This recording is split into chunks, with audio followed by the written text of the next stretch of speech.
یہی خطبہ دے کے فرما رہے ہیں اے لوگوں میرے نکلنے کا مقصد کچھ اور نہیں ہے، بس یہ ہے کہ دین بچ جائے۔ ان هؤلاء قد لزموا طاعت الشیطان وقد ترکوا طاعت الرحمن باطلوا الحدود واظہروا الفساد۔ یزید نے اپنی جب حکومت سنبھالی ہے تو اس نے اللہ کی اطاعت کو چھوڑ دیا ہے اور رحمان کی اطاعت کو ترک کرنے کے بعد شیطان کی اطاعت کو لازم بدل لیا ہے۔ اس کا مشن یہ ہے رب ناراض ہوتا ہے تو ہو جائے پر شیطان ناراض نہ ہو، رب کی اطاعت چھوٹی ہے تو چھوٹ جائے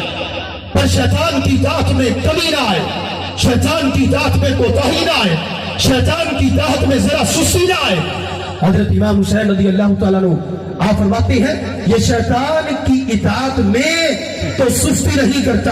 اس کی اطاعت کو لازم پکڑتا ہے پر رحمان کی اطاعت کو ترک کر دیتا ہے۔ آپ نے فرمایا اس کا دوسرا جرم یہ ہے ان هؤلاء قد لزموا طاعت الشیطان وقد ترکوا طاعت الرحمن واطلوا الحدود۔ اللہ نے جو حدود بنائی ہیں، میرے نبی نے جن حدوں پہ قائم رہنے کا حکم دیا، محبوب نے فرمایا اے میرے صحابہ یہ زنا ہے اس کے قریب مت جانا، اے بعد والو یہ زنا ہے اس کے قریب مت جانا، یہ شراب ہے اس کے قریب مت جانا، یہ سود ہے اس کے قریب مت جانا۔ محبوب نے جن جن چیزوں سے روکا، اللہ نے جو حدیں بنائی، اللہ نے جن چیزوں سے منع فرمایا، محبوب نے بار بار رکنے کا حکم فرمایا۔ شیطان وہ ہے جو رب کی ان حدوں، یزید وہ ہے جو رب کی ان حدوں کو پامال کر کے اللہ کی اطاعت کو ترک کر کے دین کے جو قانون ہیں، دین کی جو سرحد ہے اس کو معاذ اللہ گرا کے شیطان کو راضی کرتا نظر آتا ہے۔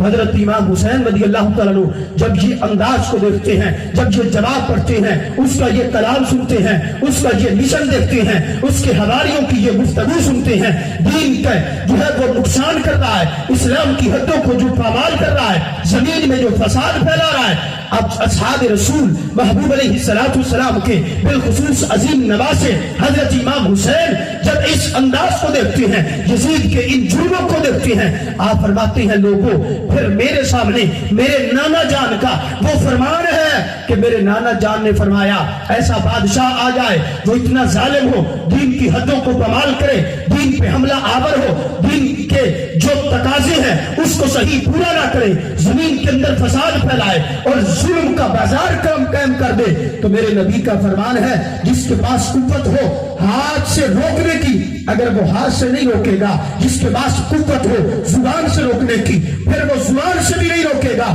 تو قیامت کا دن ہوگا اللہ جس جہنم کے گڑھے میں اس ظالم بادشاہ کو پھینکے گا تو چپ رہنے والے کو بھی اللہ اس گڑھے کے اندر پھینکے گا۔ حضرت امام حسین رضی اللہ تعالیٰ عنہ آپ نے جب یہ خطبہ دیا، آپ نے فرمایا اے لوگوں تمہارے سامنے ہے کہ یزید اتنا بدبخت ہے، یزید اتنا بد کردار ہے، یزید اتنا ملعون بن چکا ہے، یزید ایسا بد کردار ہے کہ جو دین کی حدوں کو پامال کر رہا ہے۔ اب اس موقع پر حسین جیسا بندہ گھر میں بیٹھے تو یہ ایسا نہیں ہو سکتا،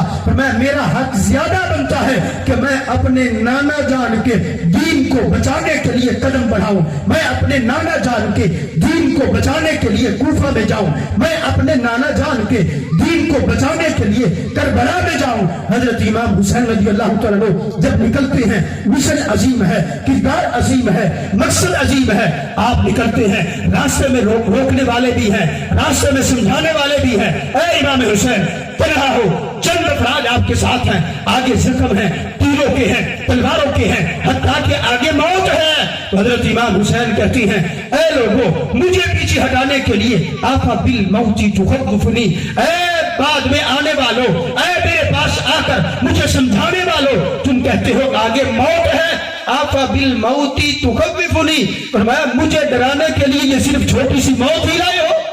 کیا بات، آپ نے فرمایا میں آگے بڑھوں گا، اب جاؤں گا، انی لا اری الموت الا سعادہ۔ حضرت امام حسین کہتے ہیں میرے نکلنے کا مقصد عظیم ہے، اس موقع پر میں جان دینے کو سعادت سمجھتا ہوں، جان دینا خوش نصیبی سمجھتا ہوں، جان دینا سعادت مندی سمجھتا ہوں، جان دینا بڑا عظیم مقصد مقصد سمجھتا ہوں. آپ سے کہا گیا آپ گھر بیٹھے سکون سے بیٹھے. حضرت امام حسین کہتے ہیں والحیات مع الظالمین الا جرما, کہ ظالم جرم کرتا رہے, ظالم دین کی حدوں کو پامال کرتا رہے. اور حسین جیسا بندہ گھر بیٹھے فرمایا میں اس موقع پر زندہ رہنے کو جرم سمجھتا ہوں, جان دینے کو سعادت سمجھتا ہوں.